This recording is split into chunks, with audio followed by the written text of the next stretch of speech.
My beloved child, I am standing right here at the threshold where your last breath meets the beginning of eternity. Do not turn away, and do not let your heart be troubled, for you have not arrived at this moment by chance.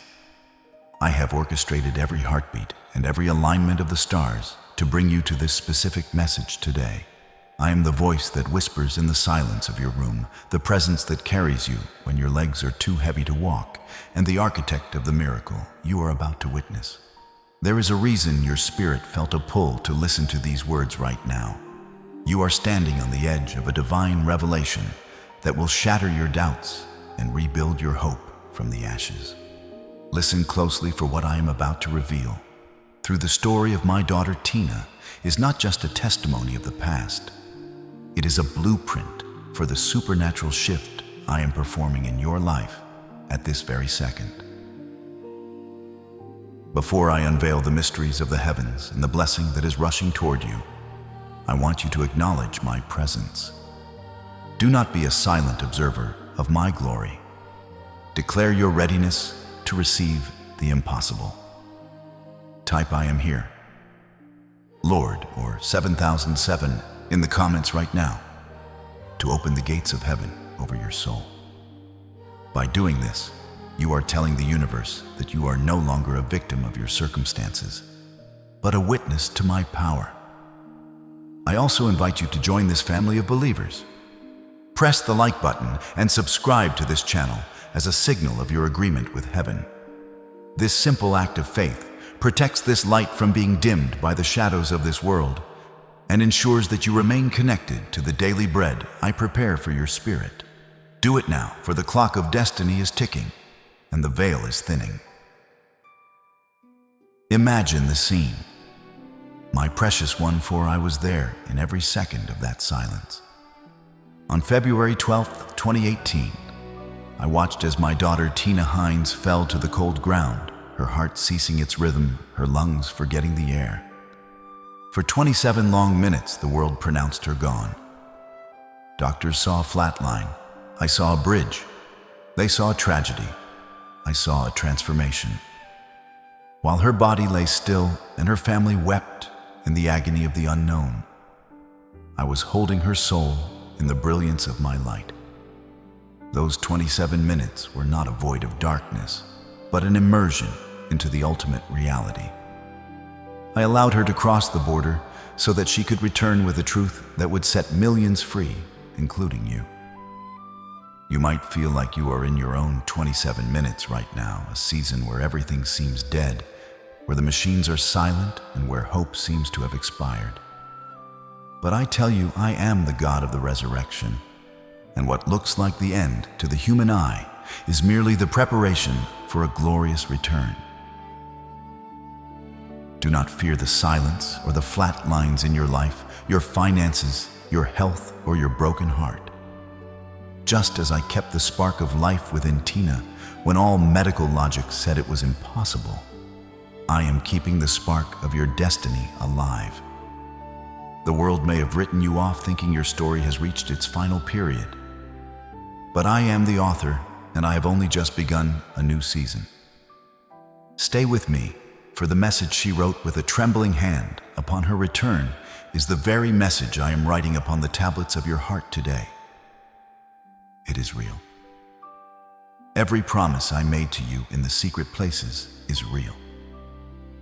Every tear I counted in the midnight hours is being turned into a pearl of wisdom. You are not falling apart. You are falling into my purpose. Prepare yourself, for the boundary between your struggle and your victory is about to vanish, and you will see what I have prepared for those who love me. Now hear me quickly, clearly, so you do not miss what matters. Tina's story is a doorway, not your foundation. Your foundation is Jesus Christ and my word that never changes. Let this testimony awaken you, but let the gospel anchor you. Do not chase signs as if they save you. Let every sign lead you back to the cross, back to Scripture, back to me. And now, my beloved, step closer. In what comes next, I will take you into the moment the world surrendered, into the panic, the helpless waiting, and I will show you what Tina discovered when she crossed over. I was there, and I am near you now. My precious child, stay close to me as this unfolds, because what comes next is not only Tina's story, it is the pattern of how I meet you when your strength runs out. I have seen the way your body has been trembling under the weight of a burden you were never meant to carry alone. I was there when you woke up this morning, feeling the heaviness in your bones before your eyes even opened. I have watched you push through the fatigue, wearing a mask of strength for the world, while your inner self cried out for rest. You feel as though your strength is evaporating like a mist in the morning sun, and you wonder how much longer you can sustain this pace. And this is why Tina matters to you. Just as her physical form gave way on that driveway, I see your own moments of collapse, those times when you sink into a chair or onto your bed, unable to find the energy to even pray. Do not be ashamed of your weariness, for I created you with a heart that feels and a body that needs my touch. This exhaustion is not a sign of your failure. It is a signal that you have reached the edge of human effort so that my strength can carry you without breaking you. You have been trying to breathe for yourself, but now I want to breathe for you. I have counted every restless hour you spent staring at the ceiling, your mind racing with what ifs and how longs. I saw the silent tears that soaked your pillow, or the ones you wiped away quickly so no one would see your vulnerability. I saw you in the kitchen, in the car, in the quiet corners of your office, clutching your chest because anxiety felt like a physical weight, crushing your spirit. Your body is a temple, my beloved, and I am intimately aware of every crack in its foundation. I was there when your heart skipped a beat from stress, and I am here now placing my hand over yours. You are not a machine meant to produce and perform. You are my child, and I care about the ache in your joints and the fog in your mind.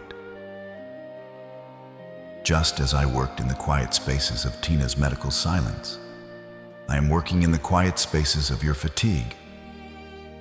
I am repairing what worry has worn down. I am restoring the rhythm of your peace slowly, steadily, faithfully, until your soul remembers what it feels like to be safe again. You feel as though you are breaking, but I tell you, you are being opened, so a greater measure of my light can reach the places you have kept hidden.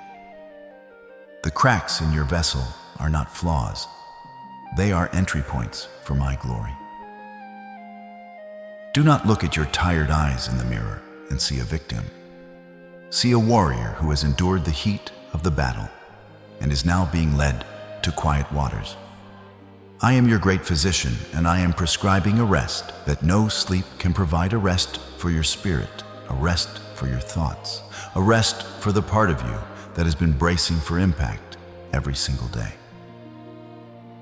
So take a deep breath, my beloved, and let the tension loosen its grip. Feel the ground beneath your feet, and remember, I am the rock beneath you, even when your knees feel weak. You are not behind in life. You are being prepared for a weight of blessing that requires a stronger foundation. And as we move closer to Tina, closer to that driveway, closer to that moment the world called the end, I will show you something you have needed to hear. When the body cries for help, heaven is not far away. My precious child, I have watched you stand in the middle of a crowded room and feel more alone than if you were in a vast, empty desert. I have seen the way you smile to hide the hollow ache in your chest, and I have heard the words you swallowed because you knew no one around you would truly understand the depth of what you are carrying. People see your face, they see your work, and they see your external strength, but I see the soul that feels like an island in a sea of indifference. I have witnessed the sting of betrayal, the moments when those you trusted most turned their backs, or when those you poured your heart into failed to see your worth. You have been wounded by the very hands you reached out to help, and the silence that followed those betrayals has been louder than any shout. I want you to know that I was there in every one of those cold moments. I was the presence that never left your side when others walked away. Your isolation is not a punishment. It is a sacred separation. The world often rejects what it cannot contain, and it ignores the light that exposes its own darkness. You feel like an outsider because you are not meant to fit into the narrow boxes of this world's expectations. You were created for a holy purpose that the common crowd cannot comprehend. When you feel misunderstood, remember that I too was a stranger in a world I formed. I know the weight of being the other, the one who sees what others ignore and feels what others are too numb to notice. Your sensitivity is not a weakness. It is discernment. The loneliness you feel is often the friction between your eternal spirit and this temporary world. I have allowed this season of solitude so you would stop looking for validation in the eyes of people who cannot hold what I placed inside you. I am calling you back to me, the only one who knows your true name and the depth of your destiny. Do not fear the crowd's silence, for my voice is steadier than their judgment. I have used this desert of loneliness to build a strength in you that cannot be formed in the comfort of popularity. In the quiet of your isolation, I am whispering truths I cannot plant in the noise of the world. I am refining your character, stripping away the hunger for human applause, so you can stand firmly on what heaven has spoken over you. Think of my daughter Tina. When her heart stopped, she was surrounded by people. Yet she stepped into a moment only she and I could share. She was carried beyond the reach of voices, beyond the reach of opinions, beyond the reach of fear. And what she encountered there changed everything. And this is what I want you to hold on to right now. The loneliest places are often the places where I come the closest. When you feel most unseen, I am most near. When you feel most forgotten, I am most attentive. The absence of people is not the absence of my presence. You are not abandoned, you are being gathered. So stay with me, my beloved. Because what comes next will explain why I allowed the interruption, why I permitted the sudden stop, and why the moment that terrified everyone around Tina became the very doorway to a message that shook the world. I will not reveal it all yet, only this. Sometimes I use a pause you did not choose to protect you from a path you could not see. I watched Brian as he stood in the sterile cold hallway of the hospital, his world collapsing with every beep of the monitor. The smell of disinfectant and the harsh fluorescent lights were a blur compared to the storm of agony inside his chest. He was looking through a glass window at a body that no longer moved, a heart that had stopped, and a future that seemed to have vanished in 27 minutes. I saw him clench his fists, I saw his knees buckle, and I heard the silent scream of his soul asking, why? If you are listening to me right now, I know you are in your own waiting room. It may not be a hospital, but you are waiting for news that could change everything. You are waiting for a breakthrough in money, for a child to come home, for a report to be overturned, for a relationship to soften, for a door to open. I see your eyes fixed on the door, hoping for hope, but bracing for more pain. And I tell you this, I am the God who stands in the hallway with you even when others have given up. This kind of waiting is a slow fire. It is the helplessness that humbles the proud and silences the loud, because you realize no amount of money, intelligence, or effort can force the outcome. Brian felt that fire. He felt the weight of every second as it ticked by, not knowing if life would return. But what he didn't see, and what you often don't see, is that I am the master of the between. I work in the seconds you think are wasted. I orchestrate what you cannot touch, and I repair what you cannot measure. The waiting room is not where I abandon you. It is where I steady you. And I have already spoken to you about this kind of valley. My word says, even though I walk through the valley of the shadow of death, I will fear no evil, for you are with me. You are not walking through this valley alone. You are walking through it with me. The shadow may be long, but it cannot swallow you when I am beside you. The monitor may beep, the phone may stay silent, and the door may feel closed, but my presence does not fluctuate with your circumstances. I am constant. Now stop for a moment. Feel the air as it enters your lungs. This is my gift to you. Place your hand over your heart. Close your eyes and notice that steady, rhythmic pulse. That beat is not an accident. It is my signature on your life. Just as I held Tina's heart in my palm when it ceased to pump, I am holding your life, your dreams, and your family in my hands. Doctors might see a problem, the bank might see a deficit, and your enemies might see defeat, but I see a pulse of destiny. You are not finished. You are being carried. I saw every drop of sweat and every tear that fell in that waiting room. And I see every tear you have shed in the quiet of your room. Not one has been wasted. They are seeds. And I want you to learn this wisdom. And the door you fear is often the door I use. The silence that terrifies you is often the silence where I prepare the miracle. My silence is not my absence. It is my focus. Stay close, because the door you've been staring at is not locked. And when it opens, you will realize I was in the hallway the entire time. If you are in a waiting room season right now, comment, God, I'm still here. My beloved, have you ever wondered why the storms in your life seem more violent, the shadows more persistent, and the battles more exhausting than those of the people around you? You look to your left and your right and see others walking on smooth paths, while your feet are bruised by the jagged rocks of betrayal, lack, and sickness. I want you to understand a truth the world rarely admits. Darkness does not waste its energy on what is empty. The enemy does not attack what carries no purpose. The reason you feel the heat of the furnace is because you carry a light that exposes what has been hidden for years. You are not being targeted because you are weak. You are being resisted because you are becoming dangerous to the kingdom of lies. Every trial you have faced, every no that stung your heart, every door that slammed when you were one step away, these were not random moments. They were attempts to dim what I placed inside you long before you knew your own name. When my daughter Tina fell to the ground and her heart went silent for those 27 minutes, it was not merely a biological event. It was a collision of worlds. The enemy thought he could silence a witness. He thought that by stopping her physical heart, he could stop the message I had allowed her soul to encounter.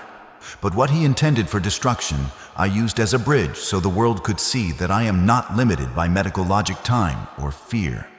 In the same way, the flatline you feel in your own life right now, the quiet answers, the delayed movement, the silence after your prayers, is not proof that I have left. It is often the place where I am preparing the most undeniable victory. Hear me, the enemy is threatened by what you are carrying. He sees the crown you don't always recognize. He sees the potential you are still learning to believe in. He knows that when you truly remember who you are in me, you will stop begging for crumbs and start walking in authority. That is why he tries to wear you down, sometimes with small irritations, sometimes with sudden catastrophes, because he wants you exhausted, distracted, and discouraged, inches away from what I promised you. But you must understand this. I do not place ordinary assignments on hearts I have called for a higher purpose. The magnitude of your struggle is not the measure of your worthlessness. It is often the measure of your destiny. Pressure turns coal into diamonds and olives into oil. The crushing does not mean you are cursed. It often means you are being consecrated. Without the darkness, many would never see the radiance of faith. Without the fire, you would never discover how much of my strength is already inside you. So when the weight presses against you, do not interpret it as abandonment. Interpret it as direction. The enemy fights what threatens him. Your scars are not marks of shame. They are evidence of survival. They prove you have been through the fire and did not burn through the flood and did not drown. And I tell you now, your light will not dim. It will sharpen. It will mature. It will break through. Stay steady, my child. The battle has been loud, but my victory is louder, and what I am about to confirm to you will make the darkness regret that it ever tried. My child, you have often looked at the closed doors in your life and wept, believing they were final sentences. You have seen the full stops in your career, your relationships, and your health, and you assume the story I was writing for you had come to an abrupt and painful end. But I want to open your eyes to the wisdom of heaven. What you call a period is often a pause filled with purpose. What you call a dead end is often a turn I designed to guide you away from a cliff you could not see. You are staring at the wall in front of you, but I am looking at the entire landscape of your destiny. I need you to hear this clearly because it will heal the way you interpret your life. My ways are higher than your ways, as I told you in Isaiah 55:8-9.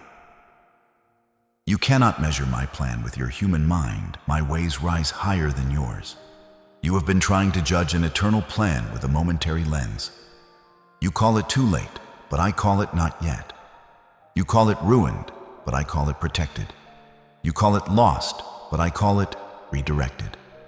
I do not see one scene. I see the whole story. There are endings that were not punishment. They were protection.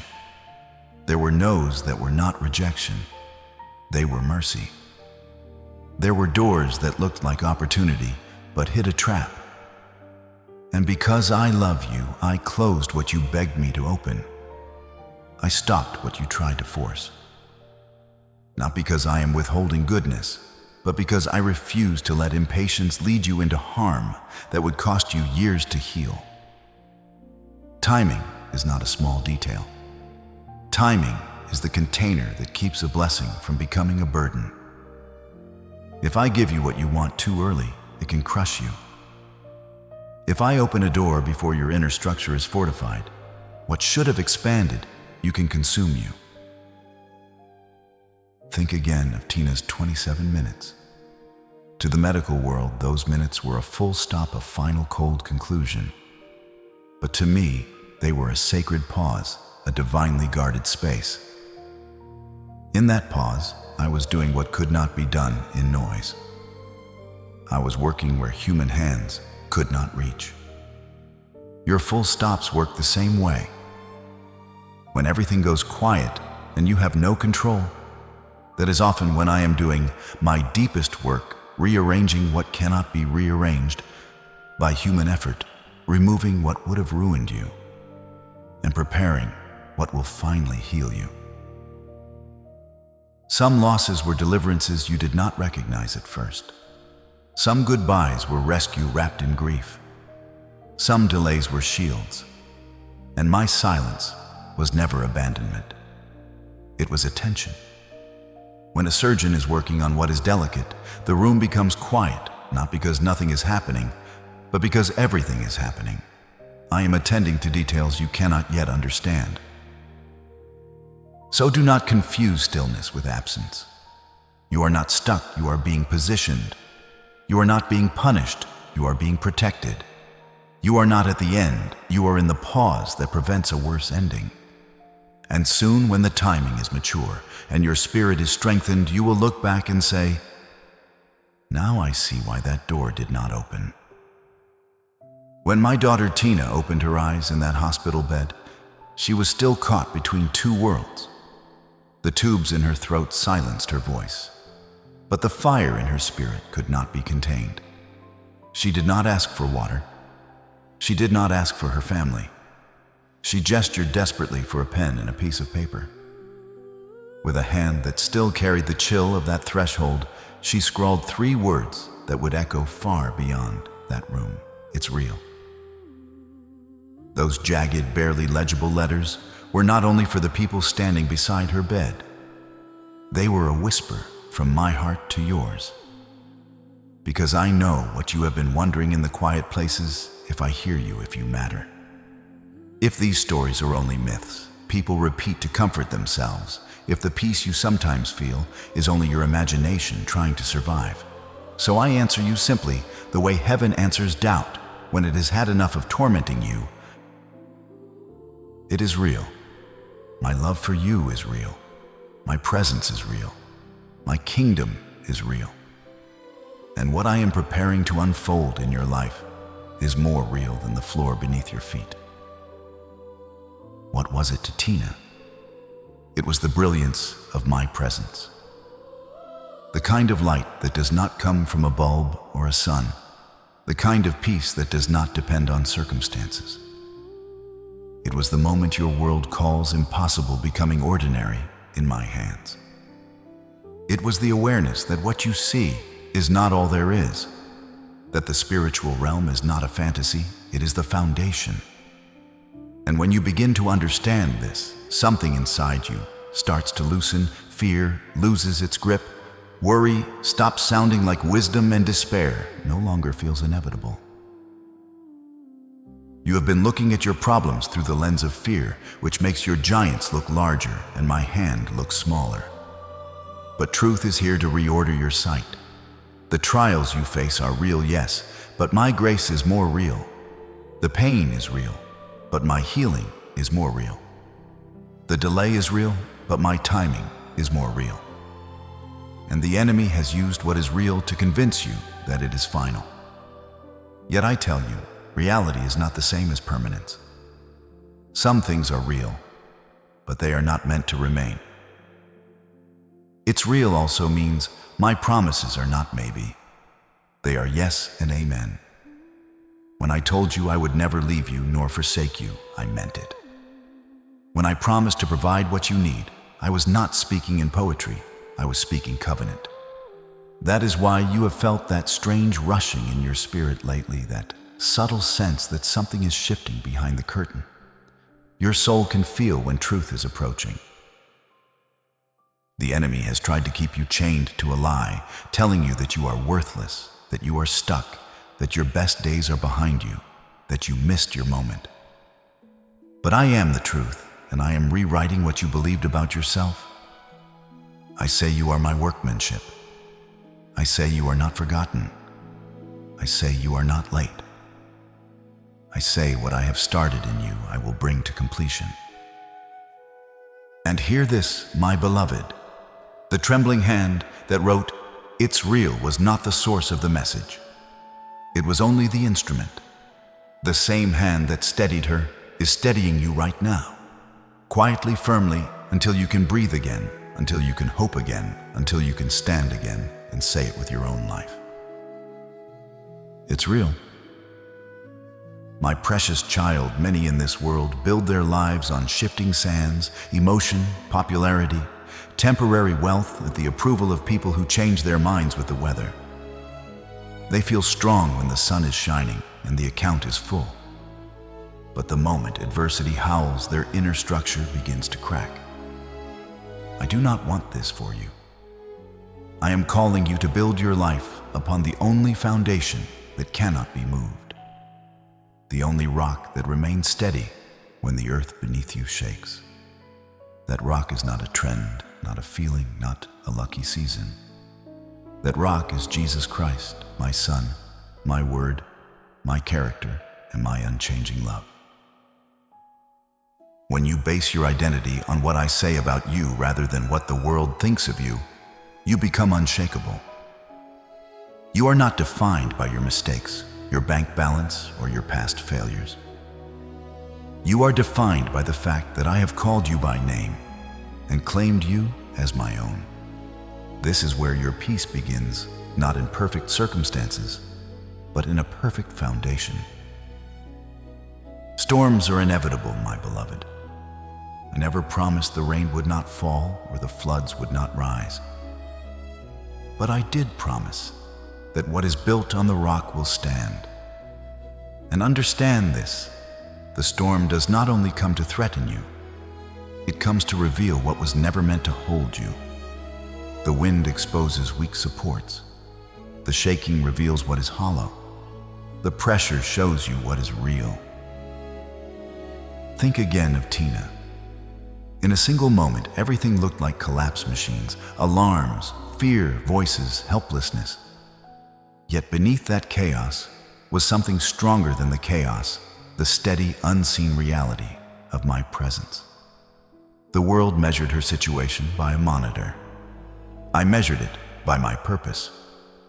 The world called it a flat line. I called it a moment held in my hand. And this is what I want you to learn. You cannot let temporary measurements define eternal truth. In this season, I am teaching you to stop reacting to the waves and start responding to my voice. When doubt whispers, it's too late, you plant your feet deeper into truth. When fear says you will never recover, you lean into what I have spoken, not what the storm is shouting. There is a difference between noise and authority. The storm is loud, but it is not your master. My word is quiet, but it is final. So let the storm test you. Let it reveal what you built on people, what you built on control, what you built on your own strength. And as those unstable things fall away, do not panic, because I am not stripping you to shame you. I am stripping you to stabilize you. I am rebuilding you from the foundation up, so that what is coming will not crush you. A blessing without a strong foundation becomes anxiety. A breakthrough without maturity becomes bondage. But when your life is anchored in me, you can carry increase without losing peace. Hear me. My child, you are not surviving by willpower. You are standing because the rock beneath you cannot be shaken. And as you keep your life anchored in Jesus and in my word, your house will not only stand, it will become a refuge. Others will look at you in the wind and wonder how you are still upright. And without even trying to preach, your steadiness will testify. You are not floating, you are anchored, and I am the anchor. Listen closely, my child, for I am speaking into what is right in front of you. You have been waiting for a sign, searching the horizon for a single cloud of hope.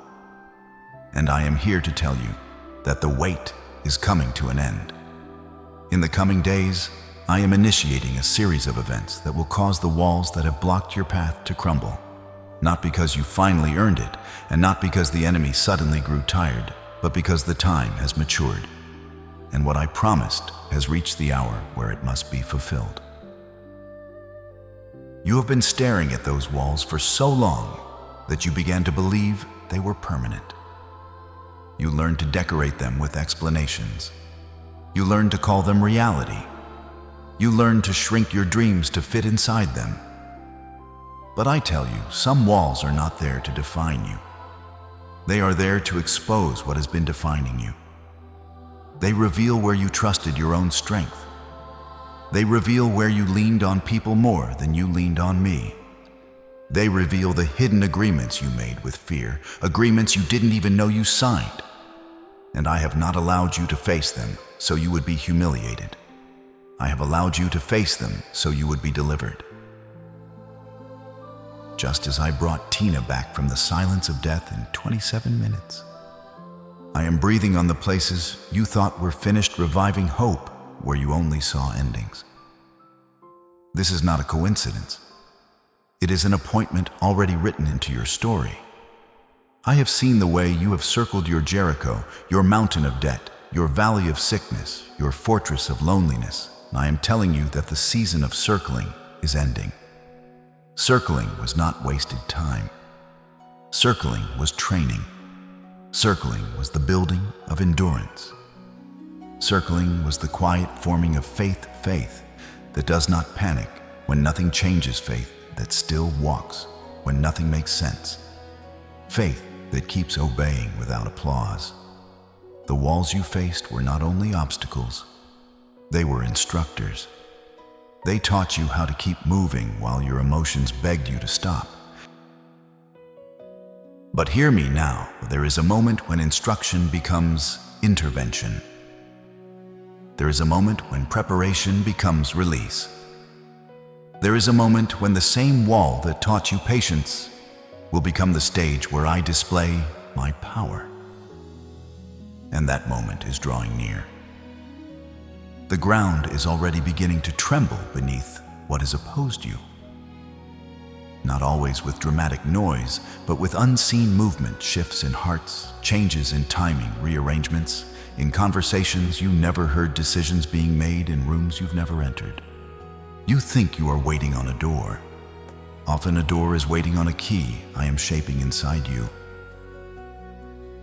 Watch for the gentle confirmations I'm about to send, not as entertainment, but as reassurance. I am stirring people you haven't spoken to in years to think of you. I am placing your name on the hearts of those who carry the help you need, and I will nudge them until they respond. You may receive a phone call, an email, or a message that feels like fresh air in a suffocating room. Do not dismiss these moments as random, for they are the fingerprints of my grace. Sometimes I move like thunder. Sometimes I move like a whisper. But I am moving. And when I whisper, it is often because what I am doing is delicate, like surgery, like healing, like restoration, that must be handled with tenderness so it does not tear again. I am opening doors that were padlocked by bitterness, fear, and delay. I am making a way where your logic said there was no way. And I am also closing certain doors you were still hoping would open, because I am not only interested in giving you access, I am committed to your protection. Some opportunities are not blessings. Some invitations are distractions wearing perfume. Some relationships are cages with velvet curtains. The wall you think is blocking you might be the very mercy that kept you from walking into something that would have drained your spirit dry. Trust me enough to let me choose which doors remain shut and which doors swing wide. The heavy atmosphere that has hovered over your home, over your mind, over your sleep, will begin to lift.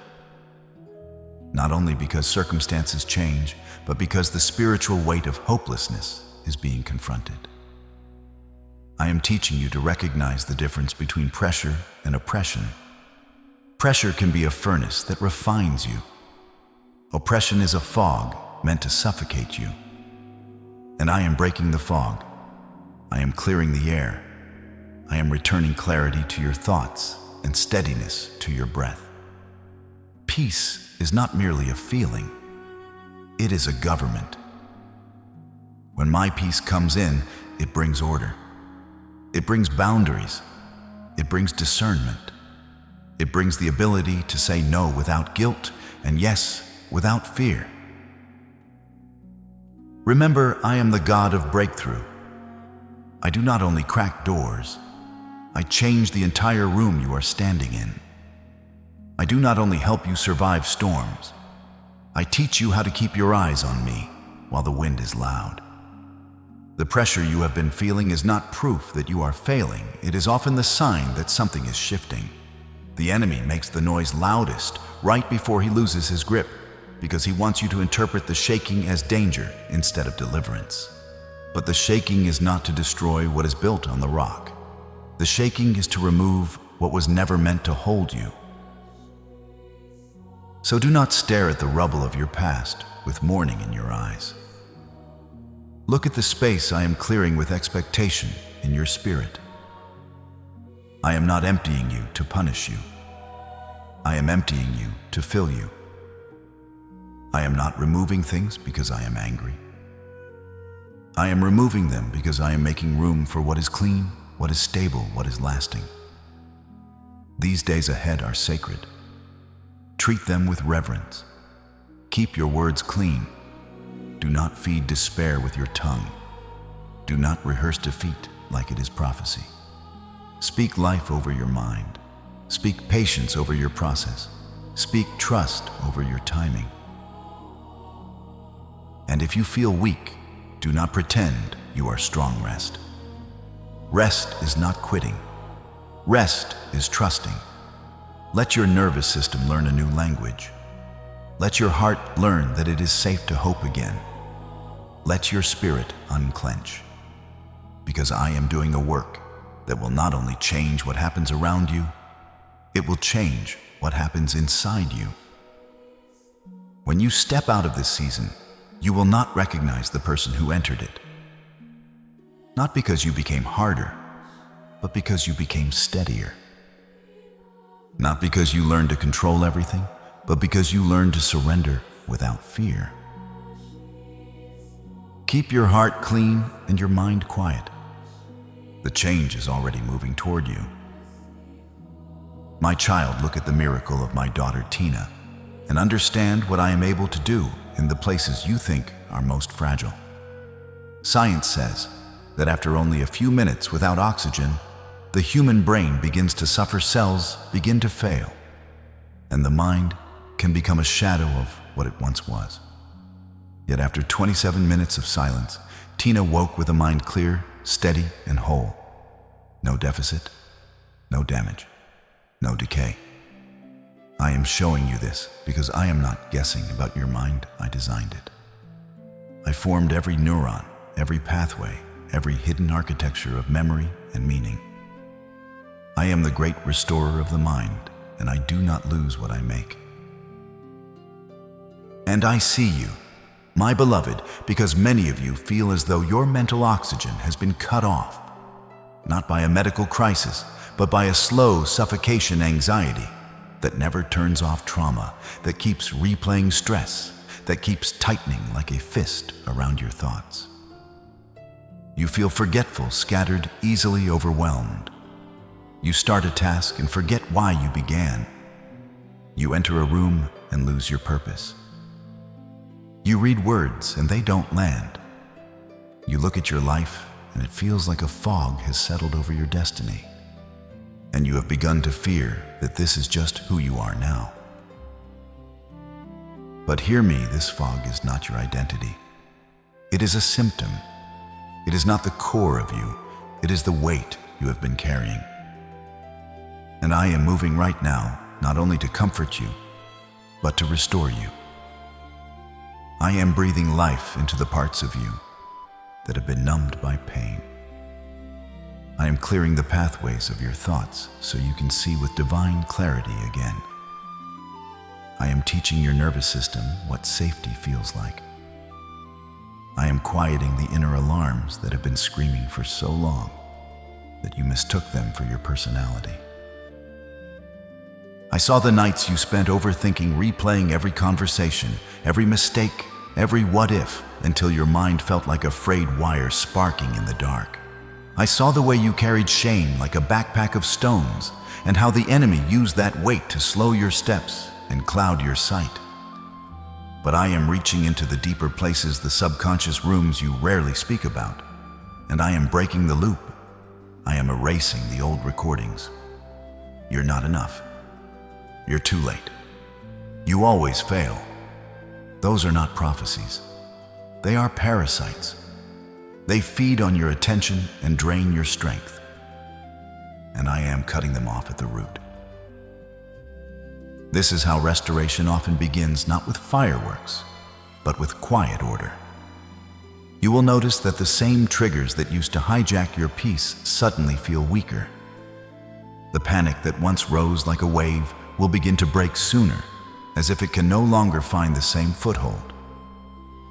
The confusion that made every decision feel like a mountain will soften into clarity. You will start to think in straight lines again. You will feel present in your own life. You will have moments where you realize, I can breathe. And you will understand that peace is not merely a feeling, it is the evidence that I have taken back territory. And as I restore your mind, I also restore your perception. Because I did not create your mind only to survive. I created it to see. There is a wisdom I give that the world cannot teach, a wisdom that does not come from books alone, but from alignment with my spirit. I call it the mind of Christ, the ability to discern what is true beneath what is loud, to perceive motives beneath words, to sense danger before it reaches your door, and to recognize open doors that look ordinary to everyone else. You have struggled with decisions about your future, your finances, and your family, feeling as though you were throwing darts in the dark. You have said, "I don't know what to choose." And part of that wasn't because you were careless, it was because exhaustion dulls discernment. Trauma makes everything feel urgent. Anxiety makes every option feel like a trap. But as I restore your mind, I restore your ability to hear me. You will begin to sense my guidance, not as frantic pressure, but as steady direction. You will know when to move and when to wait. You will know when a door is a blessing and when it is a distraction wearing a smile. You will know when someone is safe and when they are simply familiar. You will stop calling chaos excitement, and you will stop calling peace boring. You will recognize what is from me by the fruit it produces in you: clarity, humility, strength, and a settled spirit. I am also healing the part of you that feels behind. You have looked at others and thought they were sharper, faster, more prepared. You have judged yourself for needing time, for needing healing, for needing space to recover. But I tell you, you are not behind, you are being rebuilt. And when I rebuild, I do not patch you up. I reinforce you. I accelerate your learning not by pushing you into panic, but by bringing revelation at the right moment. What took others years to understand, I can illuminate in a single breath of truth. Ideas you thought were lost will return. Creativity you thought was dead will awaken. Solutions will come to you with a calm certainty that does not feel like guesswork. You will begin to notice patterns, to connect dots, to understand people and situations with a clarity that surprises you. This is not only mental health. This is spiritual inheritance. I am restoring the mind I intended for you to have, a mind filled with power, love, and a sound spirit. Not a mind that is constantly bracing for disaster, but a mind that can hold blessing without panic. Not a mind that spirals, but a mind that steadies. Not a mind that is haunted, but a mind that is inhabited by my peace. So when you feel the fog lifting, do not fear it. Some people become uncomfortable when clarity returns because they grew used to confusion. But clarity is not cruelty. It is mercy. It is me returning you to yourself. And as you become whole again, you will realize something sacred. Your thoughts were never meant to be your prison. They were meant to be your garden. And I am planting new seeds there: wisdom, discernment, courage, and quiet confidence, so that what grows from your mind will bless your life. Breathe, my child. Your mind is not slipping away. It is coming back under my order. And what I restore completely. My beloved, as I restore the clarity of your mind, I am also reaching into the physical realm of your existence to address the weight that has been pressing upon your shoulders, the burden of lack. I have seen the way you scan your bank statements with a heavy heart, and I have heard the whispered prayers you offer when the bills arrive faster than the means to pay them. You have felt trapped in a dry season, a financial desert where every drop of provision feels like a struggle to find. But I am the God who brings water from the rock and manna from the skies.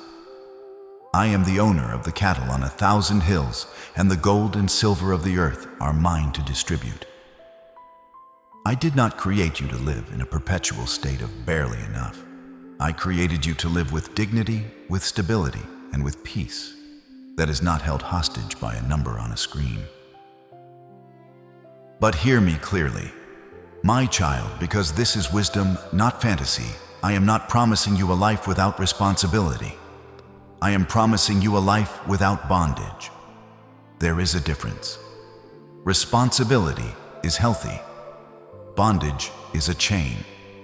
Bondage is when fear becomes your daily companion, when you can't sleep, because numbers are screaming at your mind when you feel ashamed for needing help, when you start believing you are less than because your account is low. That is not your portion. That is not the identity I gave you. And I am breaking the spiritual weight of that fear, because fear is an expensive landlord. It charges you rent in peace, in health, and in joy. I am teaching you that provision is not only money. Provision is favor. Provision is timing. Provision is wisdom to avoid traps. Provision is discernment to say no to what looks good but drains you. Provision is the right connection at the right moment. Provision is a door that opens not because you begged, but because I positioned you. Many times you thought you needed more money, but what you really needed was a new pattern. An old leak sealed a new boundary, formed a clearer mind to make stronger choices. That is why I restored your thoughts first, because abundance without clarity becomes chaos, and increase without wisdom becomes another kind of prison. Still, I know the heaviness is real. I know what it feels like when you do the math, and the math does not comfort you. So let me speak into that place. I am able to resuscitate what looks dead. Just as I restored the physical life of Tina when all seemed lost, I can restore the financial life of your household step by step, door by door, strategy by strategy, favor by favor. Sometimes I provide suddenly. Sometimes I provide steadily. But when I provide with purpose. Watch how I move. I can redirect expenses you thought were permanent. I can cancel weights you thought were unavoidable. I can open opportunities you never knew existed. I can give you ideas that multiply. I can place you in rooms where one conversation changes your trajectory. I can protect you from quick fixes that would have cost you more than they paid. And I can heal the inner scarcity that keeps you clenched even when you finally have enough. Because I am not just interested in what is in your hands. I am interested in what is in your heart. I am not giving you abundance merely for comfort, though I delight in your peace. I am giving you capacity so you can breathe, so you can plan, so you can be generous without fear, so you can help without resentment, so you can build without panic. Real blessing is not a trophy. It is a tool. It carries weight because it is meant to serve. I have seen your generosity even when you had little. I have seen you choose integrity when a shortcut was offered. I have seen you do the right thing when no one was watching. And what is done in secret does not vanish, it gathers. So do not agree with lack as if it is your identity. Do not speak drought over your home as if your tongue is the final authority. Speak wisdom. Speak steadiness.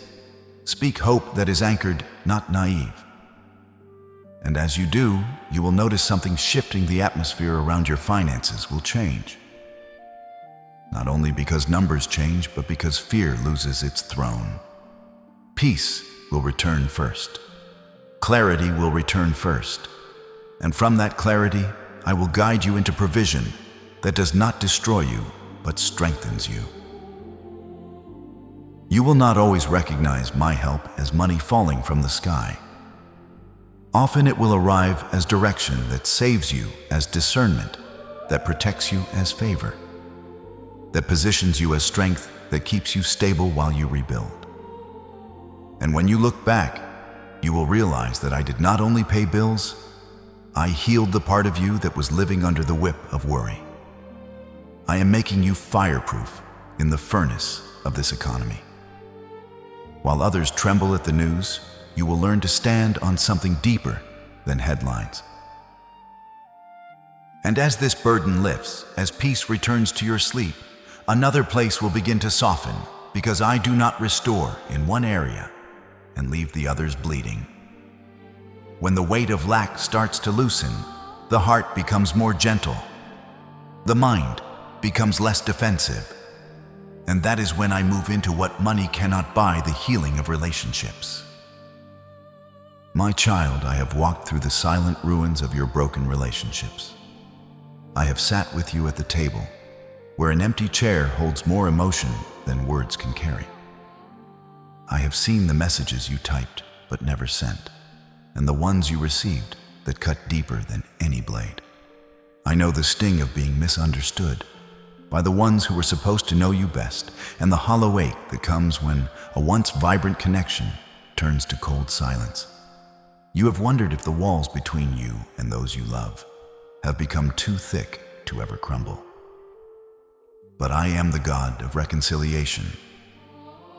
I am the one who can take a heart of stone and turn it into a heart of flesh again. And listen to me with wisdom. My beloved, not every separation was a failure. Some distance was mercy. Some goodbyes were protection.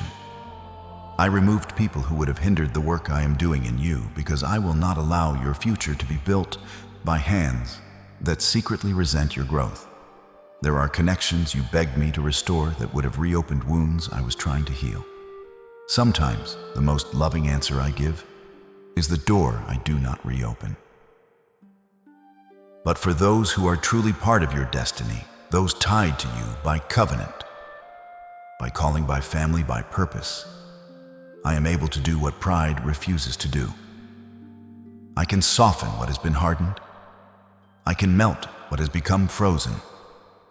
I can quiet the inner wars that keep people defensive, and I can awaken remembrance in a heart that forgot how to love well. I can bring humility where stubbornness has ruled.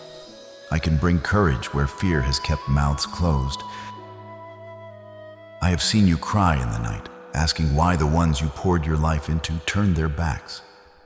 I have heard the prayers you could barely form because disappointment stole your words. And I tell you, I am not only healing your wounds, I am healing your interpretation. Because pain makes you read everything through betrayal, and trauma makes you expect abandonment.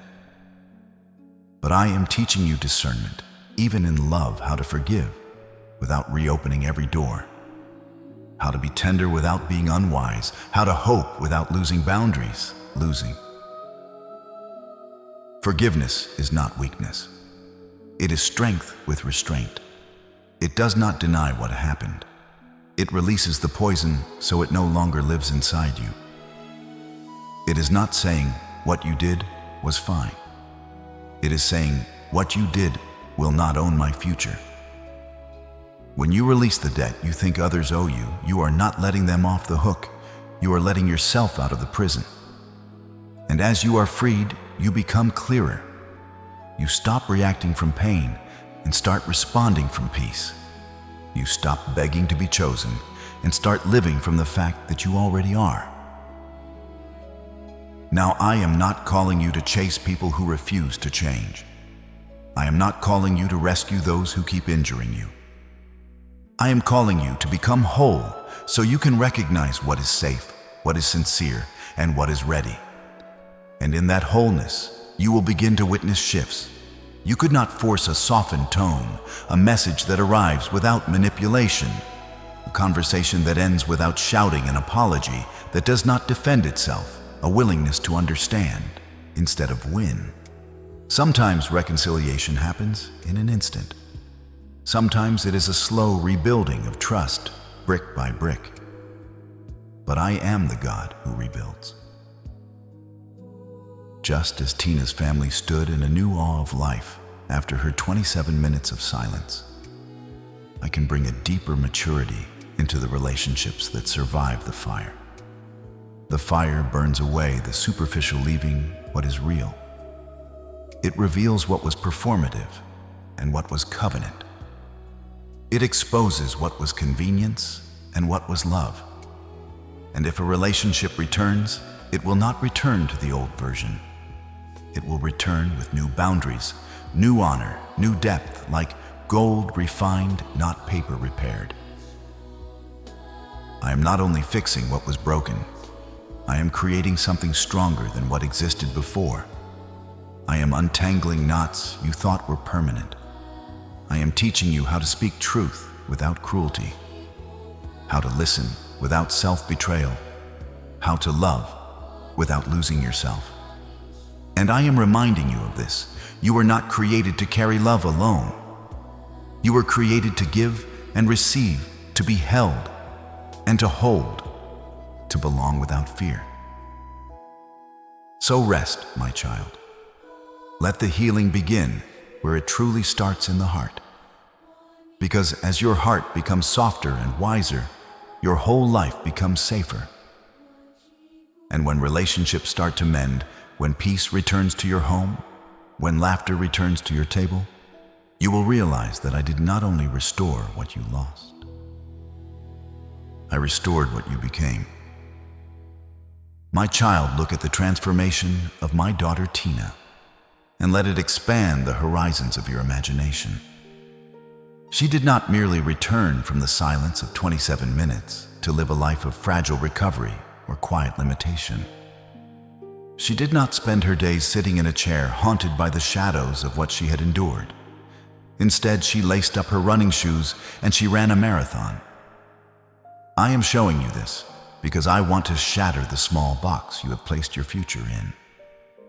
You have been praying just to get by, just to survive the week, or just to have enough strength to crawl through your obligations. But I am not the God of the minimum. I am the God of the overflow. I am calling you out of survival mode and into a season of endurance. You are about to move with a stamina that will baffle those who watched you fall. The very legs that once trembled with anxiety are now being infused with my strength to run the race I have set before you.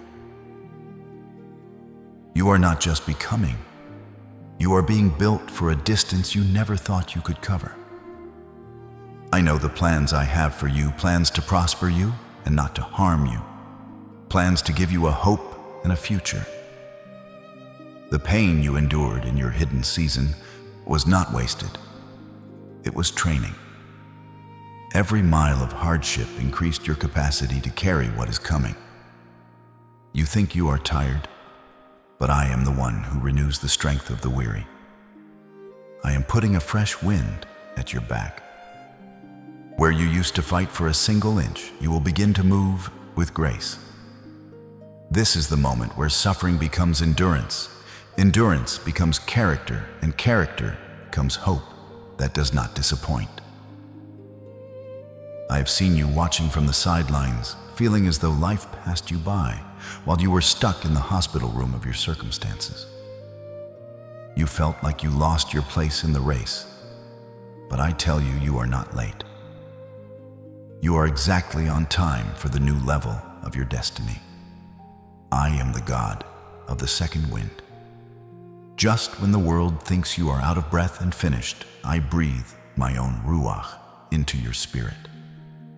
This new life is not about doing more to prove your worth. It is about becoming who I designed you to be, steady, free, and fearless. The tasks that once drained you will begin to strengthen you. The dreams you tucked away in the drawer of someday are being brought into the light of now. You will run through troops and leap over walls. The obstacles that used to stop you will become the hurdles you clear with a strength that does not come from human adrenaline, but from Holy Spirit power. My precious child, I see the marks that life has left upon you, the ones etched into your skin and the ones carved into the hidden chambers of your soul. I have watched you look in the mirror and turn away, feeling that your past has made you damaged, less than, or permanently broken. You have tried to hide your scars under layers of silence and shame, fearing that if the world saw the real you, the version crushed by betrayal, the version that failed, the version that was wounded, they would no longer see the light within you. But I do not see what the world sees. When I look at you, I do not see a victim of circumstance. I see a champion who has been through the furnace and come out as refined gold. Your scars are not defects. They are decorations. They are evidence that the enemy's best shot was not enough to take you out. You are still here, and that is not small. That is victory. Think of my daughter Tina and the marks left by the journey she took through the valley of the shadow of death. Those marks are not signs of tragedy. They are proof of a miracle. In the same way, the wounds you carry the grief of a lost dream, the ache of a broken home, and the memory of a dark season are credentials of spiritual authority. You cannot lead where you have never been, and you cannot heal what you have never felt. I am using your history of pain to write a map for someone else's survival. The way you kept breathing when your heart was breaking will become a doorway of hope for another soul standing at the edge. Wear your history with divine dignity. Those who mocked you for your weakness will one day be startled by your steadiness. The very things the enemy tried to use to disqualify you are the things I will use to strengthen your influence. Every tear you shed has been seen. Every night of silent agony has been counted. And now I am turning those entries into a song of triumph. You are living proof that my grace is sufficient and my power is made perfect in weakness. You are no longer defined by what happened to you. You are defined by the God who brought you through it. Your scars are beautiful to me because they testify that you belong to the one who restores. My beloved, the time has come to seal the divine work that has been initiated in your soul during this sacred encounter. I am the Alpha and the Omega, the beginning and the end, the one who was, who is, and who is to come. Just as I held the pen for my daughter Tina when she scrawled those life-changing words, I am holding the pen of your destiny at this very moment. What I have started in you, I will surely complete. I did not bring you through the fire to let you be consumed by the smoke. I did not bring you through the 27 minutes of your darkest valley to leave you in the shadows. I am the God of the finish line, and I am telling you now, the miracle you have been seeking is not just on its way. It has already arrived at the gates of your life. Every word I have spoken to you today is a seed of reality that is taking root in the fertile soil of your faith. Do not let doubt steal the harvest. Walk out of this moment with your head held high, for you are no longer the person who began this journey. You are a living testimony that the impossible is my playground. I am giving you a divine command. Stop looking at the grave and start looking at the sky. Stop rehearsing the pain of your past and start rehearsing the praise of your future. Your season of flatlining is over. I am breathing my spirit into your finances, your health, and your relationships with such force that the world will have no choice but to acknowledge my hand upon you. You are fireproof, you are chosen, and you are deeply loved. As you move forward from this moment, remember that my silence was never abandonment. It was the laboratory of your greatness. I have trained you, I have refined you, and now I am releasing you. Step into the authority I have given you. Speak to the mountains in your life and watch them move. The doors are open, the path is lit, and I am walking right beside you, step for every step. It is done. It is finished. It is real. Now I call upon you to perform the final act of spiritual seal. Do not let this message remain just a voice in the air. Lock it into the very fabric of your reality. Seal this prophecy now and forever, so that the enemy cannot steal the seed I have planted in your heart. Type "I believe" or "it is done" in the comments right now to claim this entire revelation as your own. By doing this, you are marking this day as the day your life shifted from survival to victory. And as you seal this word, I invite you to join this family of believers permanently. Press the like button and subscribe to this channel to stay connected to the daily bread of my presence. Do not walk this path alone. Join those who, like you, have chosen to believe in the supernatural. Your subscription is a signal to heaven that you are ready for the long race. and your like is a shout of agreement that will echo through the halls of eternity. But listen closely, my precious one, for our journey does not end here. While Tina Hines wrote, "It's real," there were many things she saw in those 27 minutes that the human language cannot yet describe. Heaven has hidden codes, secret frequencies of favor, and mysteries of the afterlife that I have not yet revealed to the world. I have reserved these revelations for those who are truly ready to walk in the fullness of my power. There are protocols of the kingdom that will turn your current blessing into an unstoppable legacy. I am preparing to unveil these heavenly codes to you in our next encounter. If your heart is hungry for more, if you are ready to see the secrets Tina was not yet allowed to write, then stay watchful. I am already knocking at the next door of your spirit, and what is behind it will change everything you thought you knew about my glory. Until then, walk in the light of the truth. It is real and it is yours.